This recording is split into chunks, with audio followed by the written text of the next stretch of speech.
You told me people, they wouldn't like my sound. You put me down, down, down, down.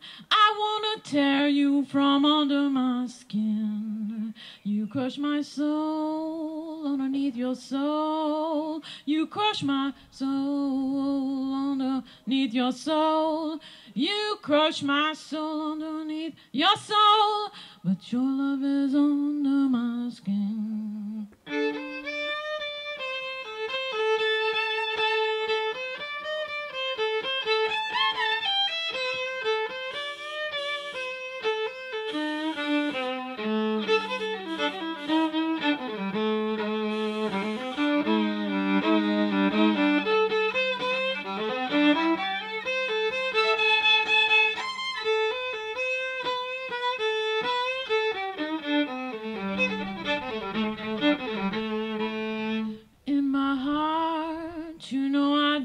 Stray, but I can't stand it when you kick me that way. You know I can't stand it, not for one more day. I wanna tear you from under my skin. You crush my soul underneath your soul. You crush my soul underneath your soul.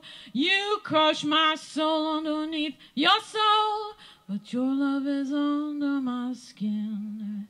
I wanna tear you from under my skin, but your love is under my skin.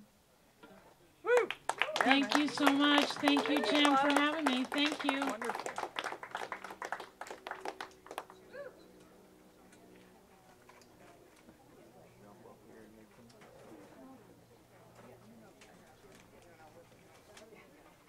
Hey Dan, I'm gonna make use the mic for you.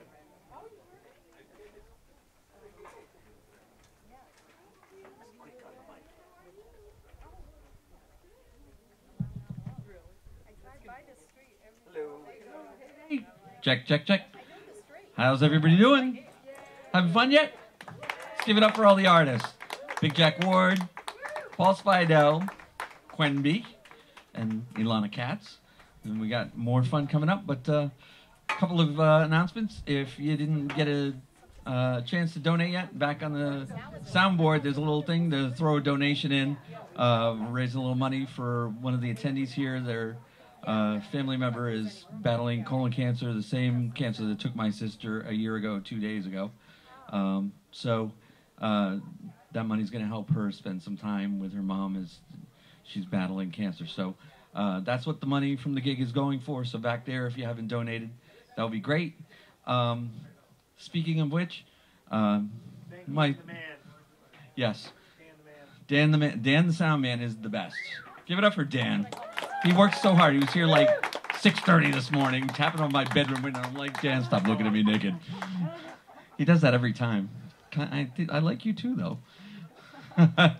Anyway, Dan always does sound for me because he's meticulous. Give it up for Dan one more time. And so we're remembering my sister today, and her good friend Pat actually flew in from Detroit, where my sister was living when she was battling cancer. And Pat, it's very special you're here, and Karen Ross, her best friend from childhood. And want to shout out to Kimberly for helping me with everything today. And as tradition, usually I interview one or two artists at these things. It's a vestige from my radio days, which many of the artists here have been on my shows. So I'm going to bring up Charlie Sawyer, who was B.B. King's official biographer. And this is the one-year anniversary of when we lost B.B. King. And my sister's dying wish was to meet B.B. King. And I had the opportunity to get her to meet B.B. and sit side stage at a time when it was almost impossible to get an audience with B.B. King.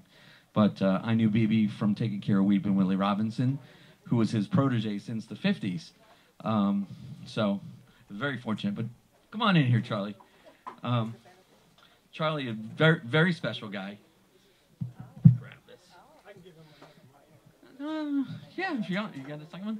Yeah, we'll bring up another mic. But so I just want to introduce Charlie because I've known him for a long time, and he's amazing in his own right. He had unfettered access to B.B. King when developing a friendship and to write the biography. Isn't that the case? I think there wasn't a year that passed since 1968 that I didn't visit with B.B. King. Usually after his shows, on his bus or in his hotel room. Now, can you recall one or two, maybe the most special memories with B.B. or something that's really fun? Yes. Yes, testing. Are we live? Yes. The most special memory I have of B.B. was a few years before the end when I was visiting with him on his bus. I had my wife Sherry with me and my son Sam. And B.B. said to Sam, "Are you still playing the guitar?" And Sam said, "Yeah, from time to time." And B.B. said, "Now, Sam, a lot of young players, they grab the neck of the guitar like they're trying to strangle a snake or something like that. You have to cradle it. You have to be gentle with it. You have to hold it gently." Like a woman. Well, yes.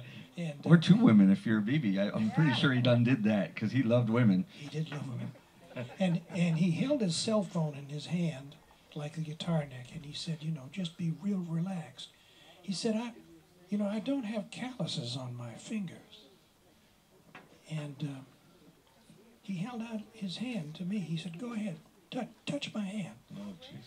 And I put my hand and my fingers against his fingers, and I ran my fingers over the ends of his fingers one by one. Supple?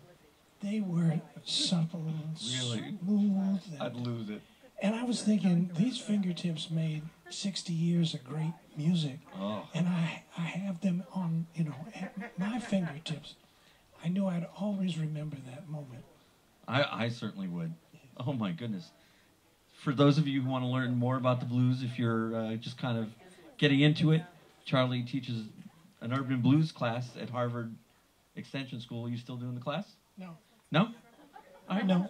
You can go into Charlie's living room and ask him a bunch of goofy questions about B.B. King and stuff, just like I'm doing right now. Yes. I'm going to let Charlie talk about B.B. King, and he has a special little thing he wants to read. And thank you for this, because this is really special. And I'm sure today's a tough day for you, because you Yes. love the man. Well, I did. Which is why I wanted you to be with people who also loved him today. So thank you, Charlie.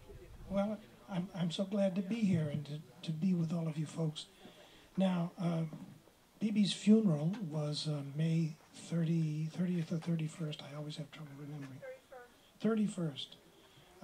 And the service was in the Belgrove Missionary Baptist Church in Indianola, Mississippi on B.B. King Road. Of course, it was filled to capacity, and there was an overflow seating arrangement. And I was asked to be one of 4 people to deliver a short eulogy in B.B.'s memory. And I'll read it to you right now, if you have the patience for it, I hope. It's not all that long. It's like 6 minutes or something like that. But here it goes. Really. It's the Japs talk. Can you say that, people? Okay? Almost. Are we rolling? We're rolling. All right.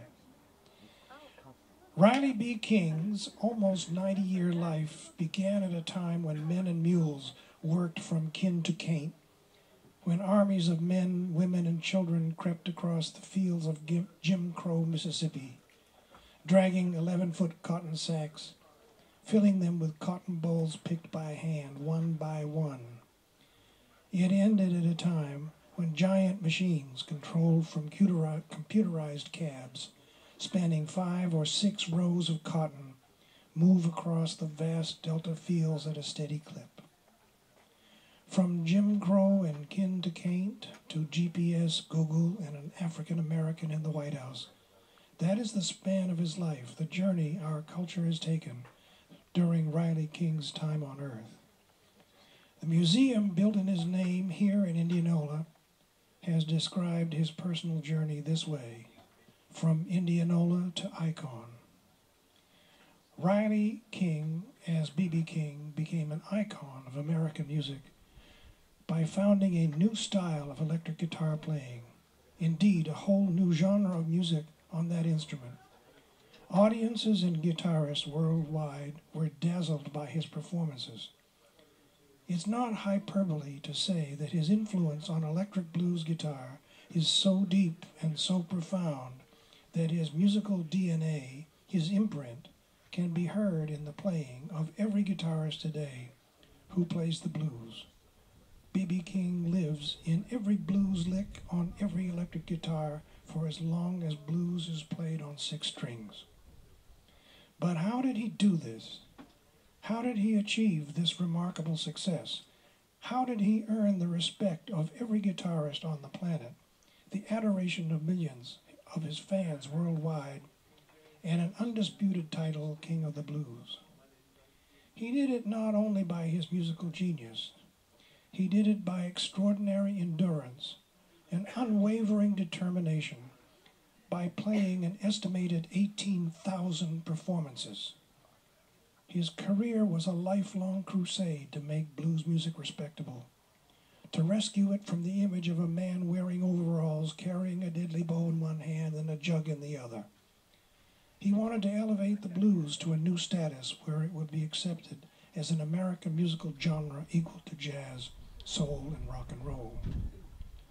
The measure of his achievement is best seen by looking at 2 times in his life. The first, the spring and summer of 1940, when at age 14 he was an orphan, living alone in a cabin in Kilmichael, Mississippi, sharecropping 1 acre of cotton and living on a furnish of $2.50 a month. Contrast this with an evening in December 2006, when he received the Medal of Freedom given to him by President George W. Bush at a White House ceremony. He went from a 14-year-old solitary sharecropper to the recipient of the highest civilian honor. In the distant future, many generations hence, when the history of the 20th century will reside only in books and other artifacts, people will hear blues music and recognize it as a distinct art form, different from jazz, different from rock and roll, different from soul music. And in those distant times, blues music will be performed and loved just as 18th and 19th century classical music is performed and loved today. And it is B.B. King who has won for blues this place in our culture. He, more than anyone, is responsible for securing a permanent place for blues in our very cultural imprint. His unique story gave the listening public a personality to identify with in the music. His story became the story of the blues. B.B. King has earned a place alongside Louis Armstrong, Duke Ellington, Charlie Parker, and Miles Davis in the pantheon of artists who made the 20th century's new style of improvisational music America's unique contribution to world culture. Thank you. I hope that wasn't too long. Charlie Sawyer. Almost forgot. Very shortly, some folks are going to come around. We're going to have a 50-50 raffle to kind of raise a little extra money. So we'll be doing that. And something that Charlie mentioned, and I want to mention, kind of reminded me, I wore a B.B. King shirt when I interviewed Reverend Al Green. He actually told me that was pretty ballsy of me. And he's like, so you're like B.B. King, huh? Like, yes, Reverend Green. So anyway, I was a little taken aback. I didn't even realize I had done it. And he said, no, that's fine. He's like, I love B.B. He's the warmest guy. When you walk in the room and B.B.'s there, he's like, hugs and kisses and, hey, man, come out. Great to see you. And then we got to talking about B.B. King in the interview, which lasted almost an hour. And he said, Jim, the thing that's striking about B.B. King, myself, and a select few others. You know, you think about B.B. King, kid sitting on Beale Street, plugged up into some cheap little lamp, started out making nothing. And now you've got a man who is a millionaire, who has contributed to the culture the way Charlie just described so eloquently. And we've really come a really long way. And actually, I see James Montgomery coming in, paging Dr. Montgomery. Come on up. James has worked with BB, and we're doing a little interview segment on BB and remembering him. And I want James to say a little something in this segment while we... yeah, dude, please. I haven't even gotten a hug from all the girls yet. You can do that later. Yeah. Don't give him the decoy. Don't give him the good stuff. Yeah, I'm sorry if it's not up to you. Come on up, Jimmy. You're not getting out of this. She'll come with it.